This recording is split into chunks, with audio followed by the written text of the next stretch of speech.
સુરતમાં અખિલ ભારતીય વિદ્યાર્થી પરિષદના કાર્યકર્તાઓ દ્વારા મંજૂરી વિના રેલી કાઢવાના કિસ્સામાં અલથાણ પોલીસે કાર્યવાહી શરૂ કરી છે। પોલીસે 2 કાર કબજામાં લીધી છે તથા એબીવીપીના કાર્યકર્તાઓના નિવેદનો લેવાનું શરૂ કર્યું છે।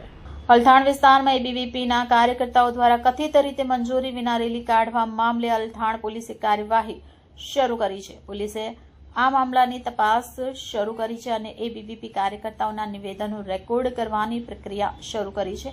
તપાસ દરમિયાન પોલીસે 2 કારો કબજામાં લીધી છે। આ કારો રેલી સંદર્ભમાં વપરાઈ હોવાની શંકા છે।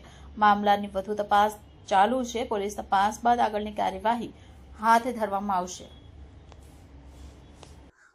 ગત તારીખ 19 ડિસેમ્બર 2025ના રોજ અલથાણ વિસ્તારમાં આવેલ ડીઆરબી કોલેજ ખાતે એબીવીપી જે સંગઠન છે એમની કાર્યકારિણીની બેઠક હતી। એ દરમિયાન જેમની વરણી થયેલ જે ઉમેદવારો હતા એ લોકો એમના આ પ્રક્રિયા પૂર્ણ થયા બાદ જે છે ગાડી સાથે એમણે એક સરઘસ કાઢેલું। એ સરઘસની અંદર એક વિડીયો વાયરલ થયેલો।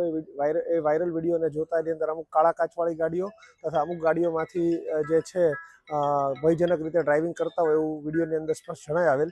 જેથી આજરોજ જે છે જે ગાડીઓ સરઘસમાં હતી એ પૈકીની 2 ગાડીઓને પોલીસે જે છે જમા લઈને એમના વિરુદ્ધ કાયદેસર કાર્યવાહી કરેલ છે।